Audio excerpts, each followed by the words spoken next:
오늘 함께 나눌 말씀 창세기 35장 16절에서 20절까지 말씀입니다. 우리 다 같이 한 목소리로 합독하겠습니다.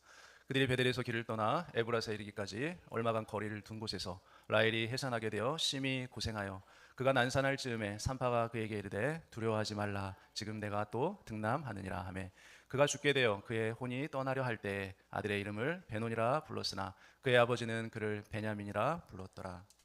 라헬이 죽음에 에브랏 곧 베들레헴 길에 장사되었고 야곱이 라헬의 묘의 피를 세웠더니 지금까지 라헬의 묘비라 일컫더라. 아멘. 오늘은 죽음을 통한 교훈이라는 제목으로 하나님의 말씀 증거하겠습니다. 여러분, 신자나 불신자나 이 세상을 살아가는 우리 인생 가운데는 때로는 너무 힘이 들고 고통스러워서 우리가 이런 인생을 내가 계속 살아가야 되나라고 회의감이 생길 때가 있습니다. 하나님 앞에 더 이상은 계속 살 수 없을 것 같은 포기하고 싶은 생각이 들 때도 있다는 거죠. 누군지 인생 가운데 견딜 수 없는 고통과 슬픔이 찾아올 때가 있다는 것입니다. 그러나 우리는 우리의 인생을, 우리의 삶을 중간에 포기하거나 또 그 삶을 놓아서는 절대로 안 된다는 거예요. 우리의 인생은 천국 가는 그날까지 어떤 어려움이 있더라도 결코 포기하지 않아야 되고 믿음으로 인내하면서 계속 삶을 살아나가야 하는 것이 바로 우리 그리스도인의 삶이라는 것입니다. 오늘 본문에 보면 하나님의 사람, 믿음의 사람, 또 영적인 사람인 이 야곱의 삶에 견딜 수 없는 고통들이 따라다녔어요. 우리가 계속 살펴보았듯이 34장에서 어땠어요? 하나밖에 없는 딸 디나가 강간을 당하는 일이 벌어졌죠. 그리고 아들들은 그것을 보복하기 위해서 잔인한 살인을 저질렀어요. 그리고 그들의 모든 재물들 다 약탈하는 것을 야곱은 그저 지켜보고만 있었습니다. 그리고 보복하고 난 이후에도 가족들을 다 죽이려고 그들이 이제 연합군을 만들어서 몰려오는 것을 야곱은 막을 힘이 없었기 때문에 두려움에 떨고 있어야만 했습니다. 여러분, 나이가 들수록 평화로운 가정을 만들고 또 그 가정이 안정을 찾기를 기대하는 것이 우리 인간의 마음이죠. 그런데 야곱은 어때요? 나이가 들수록, 세월이 가면 갈수록, 하나님을 믿으면 믿을수록 많은 어려움을 겪게 됩니다. 그뿐만 아니라 오늘 본문에 보면 야곱이 그렇게 사랑했던 아내 라헬이 둘째 아들 베냐민을 낳다가 산고를 겪고 결국에는 그 사랑하는 아내가 죽게 됩니다. 여러분, 배우자의 이 죽음으로 인한 상실감이라는 것은 그 남편이든 아내든 그 배우자에게는 엄청난 큰 고통이죠. 옛날에는 산모가 출산의 고통 중에 죽는 사람들이 참 많았습니다. 그렇죠? 아이를 낳으면서 모든 어머니는 정말 이루 말할 수 없는 고통을 겪게 됩니다. 출산은 여자의 일생에 있어서 가장 큰 고통을 동반하죠. 그래서 출산할 때는 정말 사느냐 죽느냐 그런 이 삶의 생사의 기로에 놓인다는 거죠. 그 정도로 힘든 일이 바로 이 출산하는 일이에요. 그래서 아이를 낳는 일은 여자들만이 겪는 너무나 힘들고 고통스러운 일인 것입니다. 그 어느 누구도 대신해 줄 수 없는 일이 바로 이 아이를 낳는 일이죠. 모든 고통의 한계를 견뎌내야만 비로소 어머니라는 그 이름을 얻게 되는 것입니다. 그래서인지 이 자녀에 대한 모성애는 어때요? 세상의 모든 어머니들의 한결같은 본능입니다. 본능. 모든 어머니들이 다 가지고 있어요. 그래서 이런 말이 있잖아요. 여자는 약하지만 어머니는 강하다라는 말이 있어요. 여러분, 왜일까요? 이런 말이 왜 생겼습니까? 여러분, 어머니는 그 한 생명 아이를 살리기 위해서 9개월 동안 뱃속에서 함께 생사고락을 같이 합니다. 그리고 그 아이가 태어날 때도 마찬가지죠.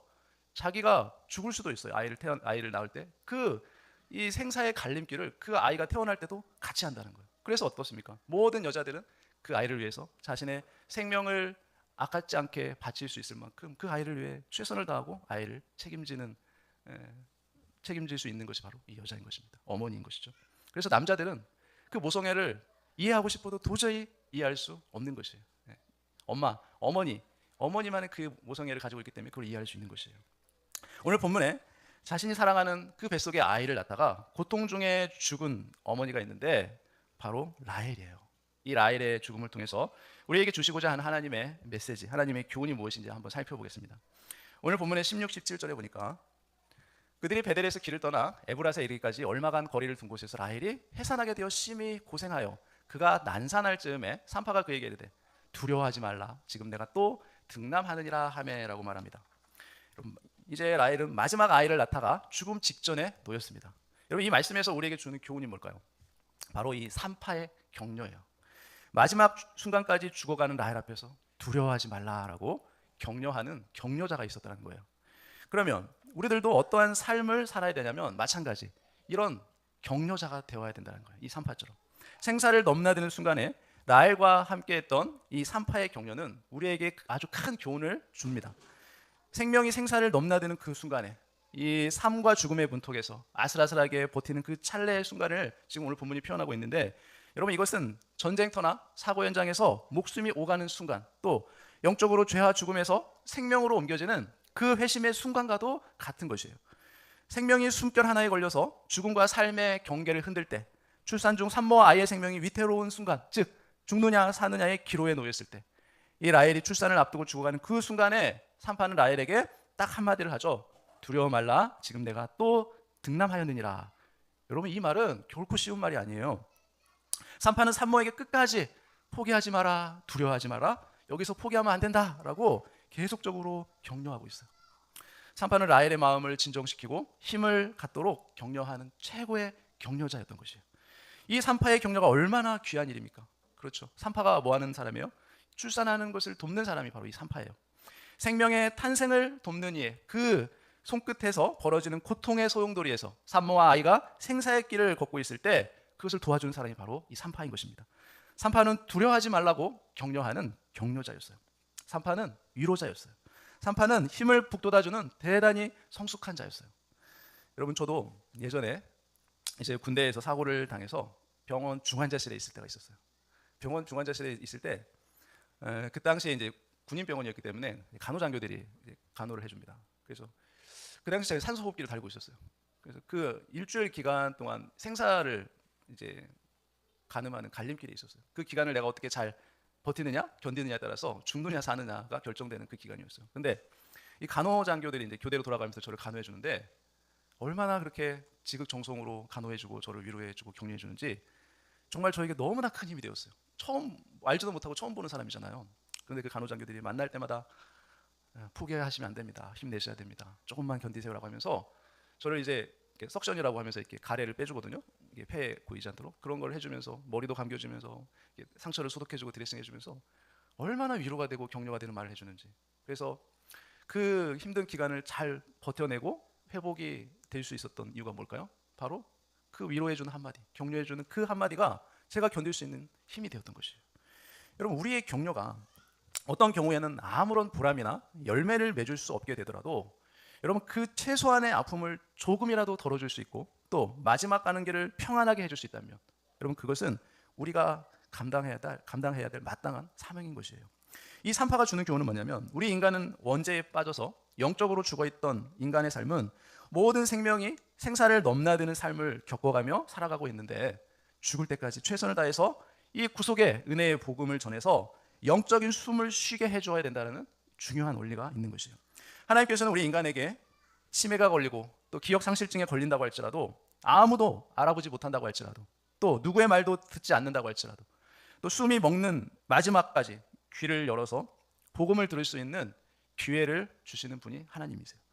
그리고 우리는 마지막 죽는 순간까지 숨이 넘어가기 직전까지 그 귀에다 대고 하나님의 사랑과 예수님의 십자가의 구속을 통해서 죄사함 받고 의롭게 되어서 하나님 나라에 간다는 것을 우리는 알려줘야 할 사명이 우리에게 있는 것이에요. 위로를 하고 격려를 하고 끝까지 그 영혼에게 힘을 북돋아 주어야 하는 것입니다. 끝까지 복음으로 말로 행동으로 격려의 삶을 살라고 하는 것이 바로 오늘 죽어가는 라헬의 모습을 보면서 라헬을 향해서 두려워하지 말라 격려하는 이 산파의 믿음인 것이에요. 여러분 성도는 어떤 사람이어야 하냐면 바로 성도는 격려자여야 된다는 거예요. 성도는 어떤 사람이어야 되냐면 성도는 위로자여야 된다는 것입니다. 히브리서 말씀해 보면 10장 24절에 서로 돌아보아 사랑과 선행을 뭐 하라고요? 격려하라라고 얘기해요. 위로하고 격려하는 그리스도인이 되어야 한다는 것이죠. 남을 판단하고 비판하고 지적하는 그리스도인이 되어서는 안 된다는 거예요. 성도는 위로와 격려를 잘 해야 돼요. 어려움을 당하는 성도를 위로해 주는 것이 성도의 교제인 것입니다. 어려움 당하는 성도들 앞에서 봐봐, 너 헌금 안 해서 그래. 너 11조 안 해서 그래. 너 기도 요즘 안 하지? 기도 안 해서 그래. 너 요즘 예배 잘 안 나오지? 너 예배 안 드려서 그래. 여러분 그렇게 지적하고 비판하고 정죄하면 안 되는 것이에요. 위로가 뭡니까? 상대방의 입장에서 상대방의 마음을 공감해주고 알아주는 것이 위로예요. 그렇죠? 이사야서 40장 1절에 보니까 너의 하나님이 이르시되 너희는 위로하라. 내 백성을 위로하라 라고 말씀하시죠. 이사야에서 말하는 백성들이 여러분 어떤 백성들이에요? 하나님 말씀에 정말 순종하고 하나님을 경배하고 그렇게 하나님께 이쁨 받을 행동을 하는 백성들입니까? 아니죠. 하나님 말씀은커녕 우상 숭배했던 백성들이에요. 하나님을 떠나서 타락하고 이제는 바벨론의 포로로 붙잡혀가서 저주받을 백성들, 그 백성들을 향해서 뭐라고요? 내 백성을 위로하라라고 말씀해요. 이사야, 그러니까 하나님은 그 죄인인 백성들을 향해서 이사야 보고 뭐라고 뭘 전하라고요? 내 백성을 위로하라라고 말씀하고 있죠. 여러분, 설교는 성도들에게 지적하고 책망하고 혼내는 것이 아니에요. 설교는 하나님께서 말씀하셨듯이 성도들을 위로하는 것이 설교입니다. 가장 큰 위로가 뭡니까? 상대방을 알아주는 것이죠. 왜냐하면 죄를 지으면 실족하고 넘어지니까 그 죄 문제를 해결해 주기 위해서 복음을 전하고 하나님의 은혜와 사랑을 전하는 것이 바로 성도들에게 가장 큰 위로인 것이죠. 고린도후서 1장 3절에 찬송하리로다. 그는 우리 주 예수 그리스도의 하나님이시오, 자비의 아버지시오, 모든 위로의 하나님이시며라고 얘기해요. 죄인을 위로하시는 하나님을 말씀하고 있어요. 또 5절에 보니까 그리스도의 고난이 우리에게 넘친 것 같이 우리가 받는 위로도 그리스도로 말미암아 넘치는도다라고 말씀하죠. 자, 그리스도로 말미암아 죄인들이 큰 위로를 받게 되는 것이죠. 여러분, 위로는 고난을 이기게 만들죠. 위로는 사람을 승리하게 만들어줘요. 위로는 다시 일어설 수 있는 힘과 용기를 가져다 줍니다. 내 가족들이, 내 이웃들이 잘했냐 못했냐와 상관없이 하나님께서는 내 주변 사람들을 위로하라고 우리를 먼저 하나님의 자녀로 부른 것이에요. 6절 말씀 볼까요? 우리가 환난당하는 것도 너희가 위로와 구원을 받게 하려는 것이요, 우리가 위로를 받는 것도 너희가 위로를 받게 하려는 것이니 이 위로가 너희 속에 역사하여 우리가 받는 것 같은 고난을 너희도 견디게 하느니라 라고 말하죠. 고난을 견디게 하는 것은 무엇입니까? 판단하고 지적하고 정죄하는 것이 아니라 뭐 하는 거예요? 위로하는 것입니다. 누구든지 고난을 당할 수 있어요. 그리고 삶을 포기해버리고 정말 생명줄을 놔버리고 싶을 때가 누구에게나 있다라는 거예요. 그때 뭐 하라는 거예요? 위로하라는 것입니다. 또 7절에 볼까요? 너희를 위한 우리의 소망이 견고함은 너희가 고난에 참여하는 자가 된 것 같이 위로해도 그러할 줄 압니다. 또 2장 7절에 그런즉 너희는 차라리 그를 용서하고 위로할 것이니 그가 너무 많은 근심에 잠길까 두려워하노라 라고 말씀해요. 또 4절 나는 너희를 향하여 담대한 것도 많고 너희를 위하여 자랑할 것도 많으니 내가 우리의 모든 환난 가운데서도 위로가 가득하고 기쁨이 넘치는도다. 그러나 낙심한 자들을 위로하시는 하나님이 디도가 오므로 우리를 위로하셨으니라고 말씀하죠. 자, 디도를 만난 것만으로도 위로가 되고 또 그 위로자 디도를 누가 보내신 거라고요? 하나님께서 보내셨다라고 말씀하고 있어요. 여러분이 힘들고 지쳐 쓰러져서 정말 일어나지 못할 때 여러분 누군가가 여러분에게 찾아와서 여러분 곁에서 함께하고 위로해 준다면 여러분 그 사람은 누구일까요? 바로 하나님이 보내준 위로자, 사람 천사죠. 사람 천사. 여러분 7절에 보니까 그가 온 것뿐 아니요 오직 그가 너희에게 받은 그 위로로 위로하고 너희의 사모함과 애통함과 나를 위하여 열심 있는 것을 우리에게 보고함으로 나를 더욱 기쁘게 하였느니라. 이로 말미암아 우리가 위로를 받았고 우리가 받은 위로 위에 디도의 기쁨으로 우리가 더욱 많이 기뻐함은 그의 마음이 너희 무리로 말미암아 안심함을 얻었음이라 라고 말씀해요. 자, 성도의 교제 중에 특징 그게 뭡니까? 바로 위로하는 거예요. 위로. 성도들이 교제하는 목적도 위로하려고 교제하는 거죠. 격려하기 위해서 교제하는 것입니다. 격려는 상대방이 힘들어할 때 힘을 북돋아 주는 것이 격려예요. 그리고 상대방을 인정해주고 칭찬해줄 때 그것이 위로가 되고 격려가 되는 것입니다. 여러분, 우리 그리스도인들은 위로하고 격려하는 것이 인색해서는 안 돼요. 여러분, 내 주변의 사람들이 왜 안 따르고 여러분 나는 왜 혼자 할 때가 많을까요? 왜 그럴까요? 여러분, 그것은 내가 말로 사람들에게 상처 주고 지적하고 비판하고 혼내고 그런 사람이면 내 주변에 사람이 없어요. 그렇죠? 왜냐하면 그런 사람에게 다가가면 내가 아프기 때문에 그래요. 그래서 사람들이 나에게 잘 다가오지 않는 것이에요. 옆에 가지 않는 것이에요. 사람을 살리는 것은 정죄하고 지적해서 되는 것이 아니라 위로하고 격려해 주어야만 그 사람이 살아나는 것이죠. 여러분, 한 주간 동안에 여러분 누구를 만나서 위로와 격려를 해주셨고 또 위로와 격려를 받으셨습니까? 여러분, 우리가 사람을 만나는 것은 위로하고 격려해주기 위해서 만나는 것이지 지적하고 책망하기 위해서 만나는 것이 아니다라는 분명한 그런 목적의식을 우리가 가져야 되는 것이죠. 로마서 1장 11절에 내가 너희 보기를 간절히 원하는 것은 어떤 신령한 은사를 너희에게 나누어 주어 너희를 견고하게 하려 함이니라고 말씀하죠. 그러니까 사도 바울은 너희 믿음을 견고하게 하기 위해서 하나님이 내게 주신 은사, 하나님이 내게 주신 그 은혜를 함께 내가 너희에게 나누어 주기 위해서 내가 로마로 가려고 한다라고 말하죠. 내가 받은 은혜를 나눔으로 너희 믿음이 이제 견고해지기를 원한다라는 거죠. 여러분, 그러면 누가 위로를 잘하고 격려를 잘하고 또 나누어 주는 것을 잘할까요? 어떤 사람이 잘할까요? 바로 하나님께 받은 것이 있는 사람이 그러한 것이 가능해요. 하나님께 받은 것이 없으면 절대로 나눔이 불가능합니다. 그러니까 하나님께 위로를 받고 격려를 받은 사람만이 상대방을 위로하고 격려해 줄 수 있다는 거예요. 하나님께로부터 위로와 격려를 받은 적이 없으면 상대방에게 나누어 줄 것이 없기 때문에 어떻게 할까요? 책망할 수밖에 없는 거예요. 지적하고 판단할 수밖에 없는 거예요. 받은 것이 없기 때문에 그래요. 여러분, 사람을 만날 때 내가 누구를 가르칠까? 지적할까? 판단할까? 여러분, 이런 식으로 사람을 만나면 안 됩니다. 또 내가 오늘 누구를 만나서 한번 혼을 내줄까? 여러분, 이런 마음을 가져서는 절대 안 되는 거예요. 여러분, 아이를 낳다가 죽어가는 라헬 앞에서 산파는 어떤 자가 됐어요? 위로자, 격려자가 되주었어요. 여러분, 반대로 이 아기를 낳으려고 하는데 힘이 없어서 이제 산모가 죽어가는데, 야, 힘내도 안 돼, 안 될 거야, 이제 그만 포기해, 안 될 것 같아, 이렇게 얘기하는 산파가 있으면 여러분 어떻게 돼요? 산모나 아기나 둘 다 죽는 것이죠. 그렇죠. 산파가 만약에 그렇게 한다면. 여러분, 저도 마찬가지로 마지막 셋째 아이, 남자아이를 낳을 때 아내가 정말 고생해, 사느냐 죽느냐 갈림길에 놓을 정도로 머리가 커가지고 나오지 않아서 엄청 힘들게 고생했거든요. 여러분, 그때 옆에서 간호사들과 의사들이 엄청 격려하고 위로해준 덕분에 간신히 막내 아이, 남자아이를 낳을 수 있었던 거거든요. 간호사가 옆에서 의사들이 조금만 더 힘내세요, 거의 다 나왔습니다, 조금만 더 힘내세요, 심호흡 크게 하고 조금만 이렇게 격려해주고 위로해 주었기 때문에 무사히 그렇게 애를 낳을 수 있는 거예요. 여러분도 마찬가지잖아요. 여러분, 애를 낳을 때 여러분 주변에서 다 누군가가 여러분을 격려해주고 위로해주고 힘을 북돋아주고 그렇게 해주는 사람이 옆에 있었기 때문에 여러분이 그 어려운 순간을 견디고 이겨내고 버틸 수 있었던 거 아닙니까? 여러분, 우리 모두가 하나님의 은혜로 값없이 구원받은 자로서 그런 위로자, 그런 격려자가 되어야 하지 않을까요? 여러분, 왜 사람들이 위로하고 격려하는 것에 인색할까요? 그 이유는 자신이 하나님께 위로와 격려를 받은 적이 없기 때문에 그렇습니다. 그렇기 때문에 하나님과의 관계 속에서 하나님께 대한 개념 정리가 잘 못 되어 있기 때문에 그래요. 지적하시는 하나님, 때리시는 하나님, 혼내시는 하나님, 무서운 하나님, 하나님을 이렇게 생각하고 그런 하나님으로 만난 것이에요. 여러분, 그것이 바로 율법주의예요. 율법주의. 이 사람은 자기 마음에 있는 것을 상대방에게 그대로 쏟아붓겠죠. 여러분, 이런 사람 옆에 있는 사람은 얼마나 괴로울까요? 힘들까요? 만날 때마다 지적하고 판단하고 혼내고, 여러분 얼마나 괴롭겠습니까? 여러분은 위로자가 되시길 바랍니다. 격려자가 되시길 바랍니다. 힘을 주는 그러한 그리스도인들이 되시길 바랍니다. 우리는 하나님께만 위로받고 사는 것이 아니에요. 사람의 위로도 우리에게 얼마나 중요한지 모릅니다. 사도 바울이 로마 교회를 위로해주고 또 위로를 받기 위해서 그 머나먼 길을 수많은 죽을 고비를 넘나들면서 그 길을 갔던 것이에요.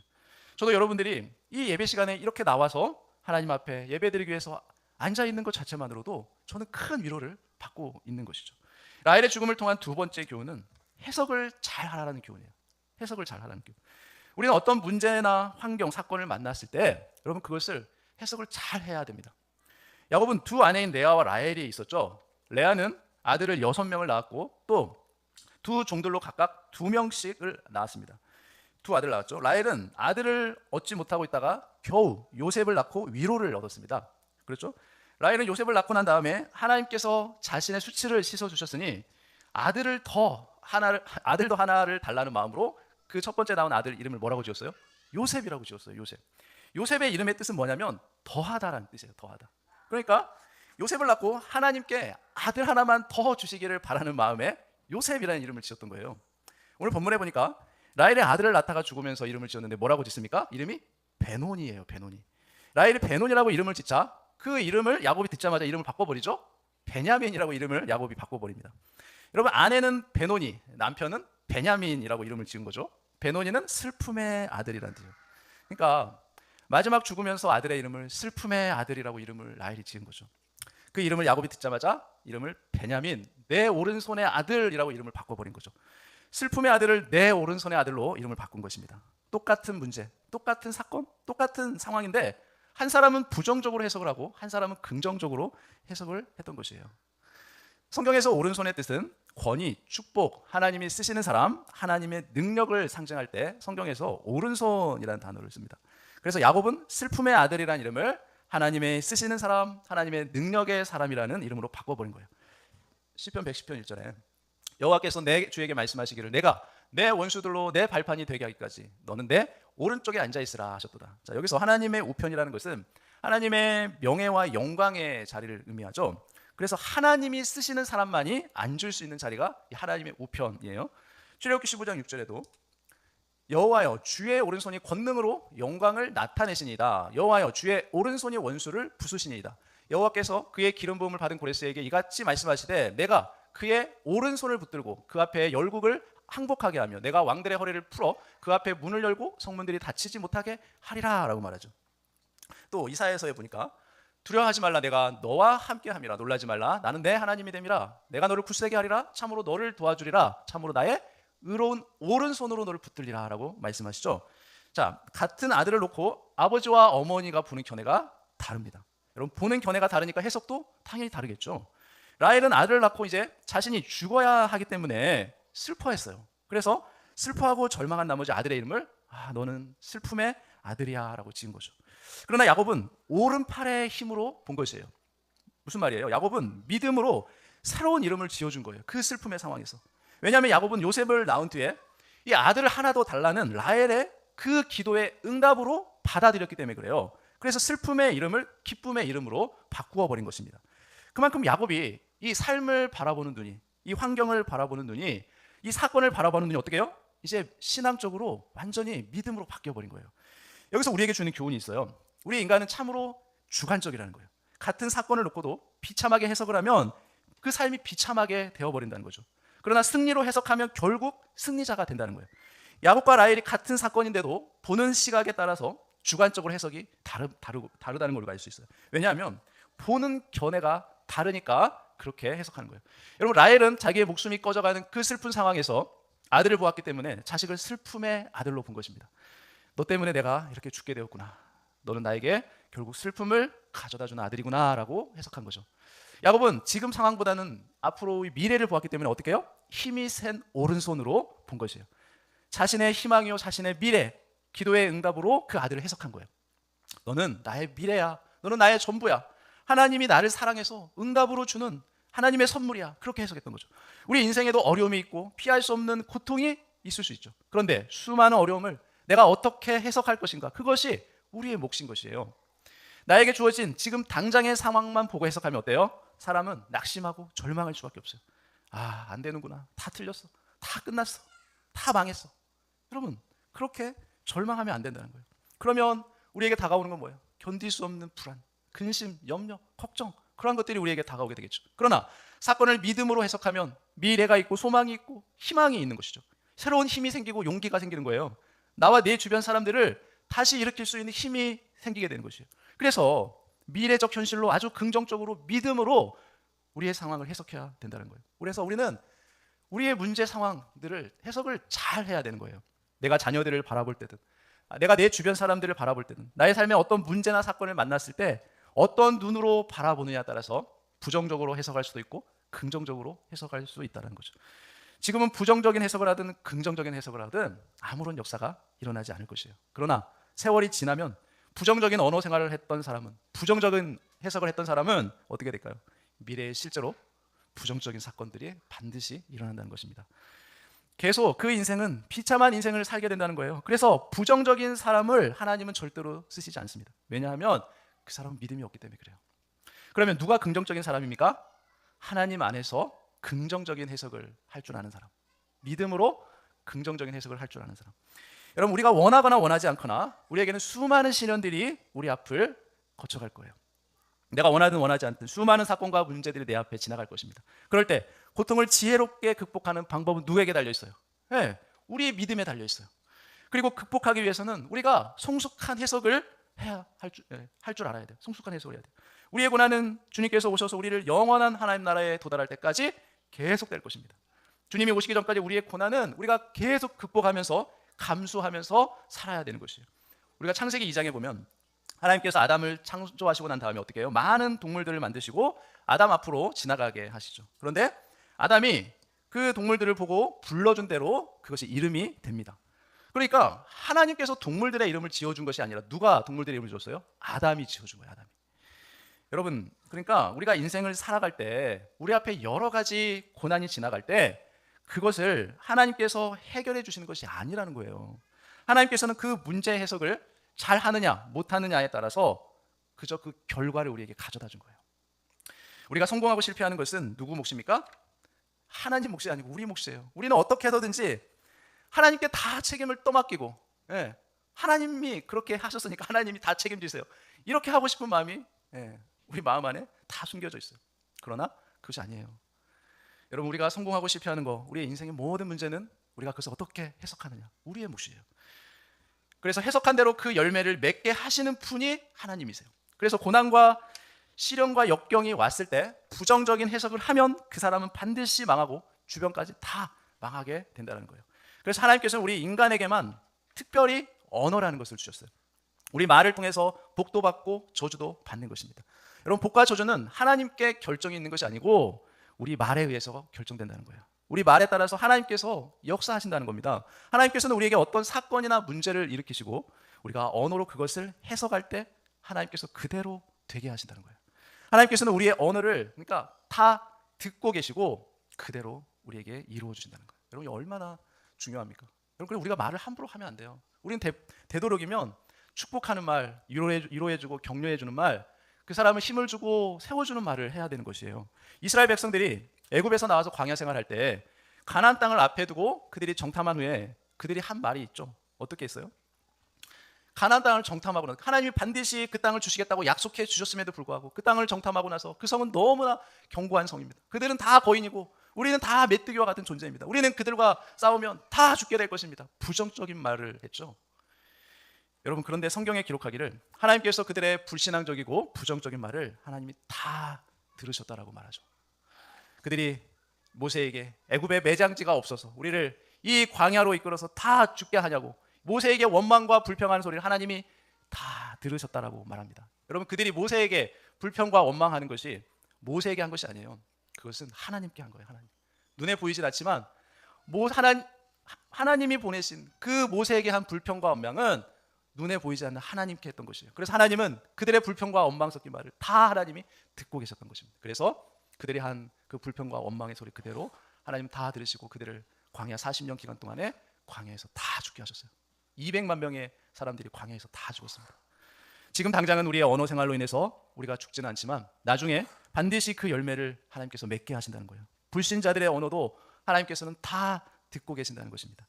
똑같은 사건 앞에서 어떻게 해석하느냐에 따라서 그 결과가 달라지는 것이에요. 나의 인생에서 가장 힘들 때 우리는 해석을 잘 해야 돼요. 여러분 중에 혹시 이상한 꿈을 꾸더라도 여러분 그 해몽을 잘 하시길 바랍니다. 왜냐하면 우리는 언어로 문제가 바꿔지기 때문에 그래요. 결과가 달라지기 때문에 그래요. 주님께서는 우리를 통해서 이루고자 하시는 삶의 목적이 있으십니다. 그 목적을 이룰 때까지는 우리의 상황이 어떠하든지 우리는 라헬의 산파처럼 격려하며 또 소망을 가지고 살아야 되고, 그리고 하나님께 우리가 소망을 가지고 그 문제를 해석할 수 있게 해달라고 기도해야 하는 것입니다. 야곱은 베냐민을 자신의 승리의 기회로 삼았어요. 위기를 기회로 삼은 것이죠. 자신이 처한 상황 때문이 아니라 믿음의 결단으로 그 아들의 이름을 베냐민, 오른손의 아들이라고 지었던 것이에요. 우리도 라헬의 산파처럼 고난 가운데 있는 사람들에게 격려를 잘 할 줄 아는, 위로를 잘 할 줄 아는 그러한 성도들이 되어야 하는 것이죠. 야곱처럼 문제와 사건을 축복의 기회로 삼고 하나님의 뜻 안에서 해석을 잘해서 어떤 사건이든 문제든 그 해석하는 대로 되어지는 그러한 축복이 여러분 삶에 있으시기를 예수님의 이름으로 축원합니다. 기도하겠습니다. 하나님 아버지, 주님의 은혜를 감사합니다. 우리의 생명의 주관자 되시는 전능하신 하나님 아버지, 주님의 백성들을 복된 인생길로 걷게 하시려고 말씀으로 오늘 이 시간도 귀한 깨달음 주시니 감사합니다. 라헬이 산고를 겪을 때 두려워하지 말라고 위로와 격려를 통해 큰 힘이 되어준 산파와 같이 저희들도 힘들어하는 주변 사람들에게 힘과 위로를 줄 수 있는 위로자, 격려자가 되게 하여 주옵소서. 라헬은 아들을 낳음에 베노니 슬픔의 아들이라고 불렀지만 야곱은 믿음으로 그 이름을 베냐민, 오른손의 아들이라고 불렀던 것 같이 우리의 삶에 여러 가지 고난과 사건과 문제를 만났을 때 살아계신 하나님의 능력을 바라볼 수 있는 믿음을 허락하여 주옵소서. 긍정적이고 소망의 이름을 짓게 하여 주옵소서. 우리가 꿈을 꿀 때도 해몽을 잘하고 해석을 잘해서 해석한 그대로 되어지게 하시는 그 하나님의 능력을 경험하게 하여 주옵소서. 그리스도인의 삶에 때때로 고통과 슬픔도 있지만 전능하신 하나님이 그 모든 것을 화가 복이 되게 하시고 해를 선으로 바꾸시는 분임을 믿게 하여 주옵소서. 전능하신 하나님의 오른손이 주의 백성들을 붙들고 계시기에 우리를 넘어뜨리지 않게 하신다는 그 확신을 갖고 문제를 넉넉히 이기는 승리자들이 다 되게 하여 주옵소서. 다른 이들을 향해 슬픔의 말이 아닌 축복의 말, 희망의 말, 긍정적인 말을 전하게 하시고 좌절의 이름이 아닌 희망의 이름, 소망의 이름을 선포할 수 있도록 저희를 도와주옵소서. 오늘도 저희들에게 말씀을 통해 우리의 정체성을 갖고 살도록 은혜를 베풀어 주시니 감사합니다. 말한 대로 되어지는 역사, 믿음대로 되어지는 역사가 일어나도록 은혜를 베풀어 주실 것을 믿사오며 이 모든 것 예수님의 이름으로 간절히 기도합나이다. 아멘.